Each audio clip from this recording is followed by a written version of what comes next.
Welcome to my YouTube channel kitchen classes में सभी को स्वागत है और सभी भाइयों का बहुत बहुत स्वागत है। और आज हम जो पढ़ने वाले हैं वो क्रैश कोर्स की रसायन शास्त्र स्टार्ट करने वाले हैं और उसका फर्स्ट चैप्टर यानी चैप्टर फर्स्ट।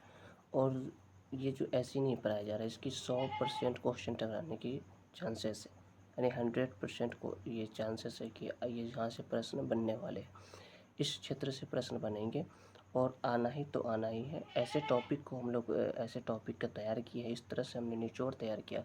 PYQ को देखकर यानी PYQ को देखकर मैंने इस चीज़ को पूरी तैयार किया है कि किस तरह से कहाँ से फ्रेम हम लोग इस तरह से फ्रेम इसको किए हैं कि ताकि कोई प्रश्न जो हम जो दावा कर रहे हैं वो दावा पे हम खरे उतरे, ना कि हम किसी को झांसा देकर उससे हम अपनी क्लास को प्रमोटेड करा पाए और वो वहाँ से क्वेश्चन नहीं बने। लेकिन ये ऐसे सारी क्वेश्चन बनने वाली है, आप इस चीज़ को देखेंगे। चलिए स्टार्ट करेंगे। उससे पहले एक बहुत ही छोटी सी रिक्वेस्ट है कि चैनल को सब्सक्राइब करें, वीडियो को लाइक करें और ज़्यादा से ज़्यादा शेयर करें, कमेंट जरूर करें, ताकि हमें ये चीज़ को कमेंट करने से ये चीज़ रियलाइज होती है कि नहीं जो पढ़ा रहा हूँ उसे तो सामने जो पढ़ रहा है उसे समझ में आ रहा है कि नहीं। चलिए स्टार्ट करते हैं।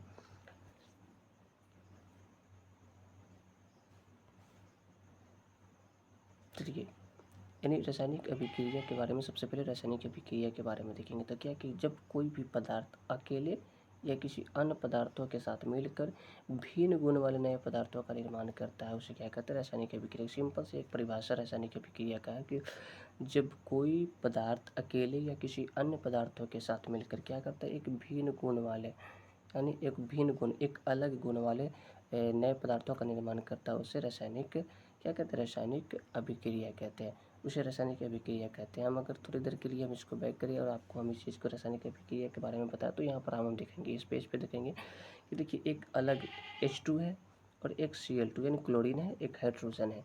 ये दो क्या अलग अलग गुण वाले हैं।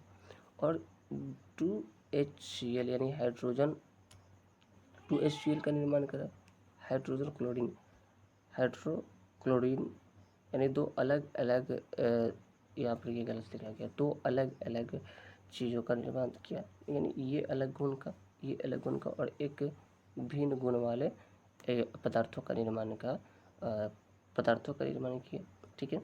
अब जैसे इस तरह के बन के C+O2 एरो CO2 हम लोग अगर कर दें तो कार्बन और ऑक्सीजन मिलकर क्या बना? कार्बन डाइऑक्साइड का निर्माण किया। तो इस तरह से दो अलग अलग गुण वाले क्या करेगा?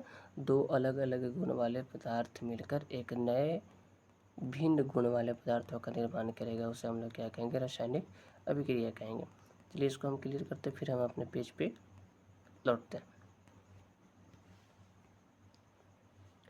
तो क्या है, जब कोई पदार्थ अकेले या किसी अन्य पदार्थों के साथ मिलकर क्या एक भिन्न गुण वाले पदार्थों का निर्माण करते हैं, उसे रासायनिक अभिक्रिया कहते हैं। रासायनिक अभिक्रिया दो तरीके से होता है, एक अभिकारक के रूप में, एक प्रतिफल के रूप में। अभिकारक के जो पदार्थ रासायनिक अभिक्रिया में भाग लेकर नए पदार्थों का निर्माण करते हैं, यानी जो भाग ले रहा है उसे अभिकारक कहेंगे। और रासायनिक अभिक्रिया के फलस्वरूप नए पदार्थ और जो नए पदार्थ बन रहे हैं वो क्या कहलाएंगे? वो कहलाएंगे उसे हम लोग कहेंगे क्या कहेंगे? उसे हम लोग प्रतिफल कहेंगे। यानी जो पदार्थ किसी अभिक्रिया कर रहा है, यानी जो पहले से है अभिक्रिया करके नए पदार्थों का निर्माण करने की तैयारी कर रहा है, उसे हम लोग कहेंगे अभिकारक। और जो नए पदार्थ बन रहे हैं उसे हम लोग क्या कहेंगे? उसे हम लोग कहेंगे प्रतिफल हम लोग कहेंगे। उसे क्या कहेंगे? हम लोग प्रतिफल कहेंगे। ठीक है, उसे प्रतिफल करना है। उसे एक बात तो हमेशा याद रखें, इस को पढ़ाने का मेरा मकसद है कि बस एक चीज़ तो हमें अपने ऊपर ये है कि क्यों पढ़े हो चक्कर में कोई नहीं है टक्कर में, ये बात वाली बात है। क्लास ये ऐसी क्लास है, अब ऐसी क्लास को चलिए देखेंगे। अब अभी रासायनिक अभिक्रिया का जो है समीकरण है, तो मैंने इस चीज़ को आपको बता दिया। और जो ये देखिए ये जो पदार्थ है यानी हाइड्रोजन है, ये क्या कहलाएगा? अभिकारक। और ये 2HCl यानी HCl क्या है? प्रतिफल है। ये निम्न नए पदार्थ का निर्माण कर रहा है, इसलिए इसे प्रतिफल। और ये जो है H2O ये भाग ले रहा है अभिक्रिया में, ये सब दोनों क्या हो जाएगा? ये दोनों अभिकारक। और ये जो बना वो क्या हो जाएगा? वो प्रतिफल हो जाएगा। राइट, यहाँ तक समझ में आया? कमेंट करके जरूर बताएं समझ में आया कि नहीं। चलिए एक चीज़ और है कि CaCO3 और CaO एरो CO2। ठीक है, ये क्या है, CaCO3 जो है ये अभिकारक है, यानी अभिक्रिया में भाग ले रहा है। और ये क्या है, ये प्रतिफल है, यानी ये जो है प्रतिफल है जो नए पदार्थों का निर्माण कर रही है, क्या है, प्रतिफल है। ठीक है, अब एक टॉपिक, लास्ट टॉपिक है। आज की क्लास छोटी क्लास रहेगी, कल से जो फिर नेक्स्ट क्लास चलेगी वो क्लासेस बड़ा होगी। मैंने थोड़ी सा नहीं पहले सोचा कि इसकी थोड़ी सा नहीं डिस्कस कर दी इसके बारे में, ताकि लोगों को, ये बच्चे को ये बना रहे, दोस्तों को बना रहे कि यह क्लास पे निरंतर वीडियो चैनल के माध्यम से आ रही है। रासायनिक अभिक्रिया की विशेषताएं क्या क्या होती है, आखिर रासायनिक अभिक्रिया की विशेषता क्या होती है, तो इसमें 5 विशेषताएं होती हैं। 5 विशेषताओं को एक एक करके डील करेंगे और अच्छे से समझने की कोशिश करेंगे। यहाँ पर सिर्फ हम टॉपिक रिवाइज करेंगे, चलो डिटेल्स में तो नहीं पढ़ा पाएंगे, क्योंकि डिटेल्स में पढ़ाने का मतलब कि क्रैश कोर्स नहीं होगा। आपने डिटेल्स में ऑलरेडी क्लास कर चुके हैं, किसी भी कोचिंग संस्था के माध्यम से आपने कर चुका। अब हम जो उस चीज़ को करेंगे, हम थोड़ी सा नहीं शॉर्ट में करने की कोशिश करेंगे, लेकिन पूरी करेंगे, ये नहीं कि बीच में छोड़ेंगे, कहीं नहीं। 2 चैप्टर ऑलरेडी बायोलॉजी का, फर्स्ट चैप्टर और सेकंड चैप्टर कंप्लीट हो चुका है। अब वहाँ से जाके उर्दू का क्लास ऑलरेडी चल ही रहा है।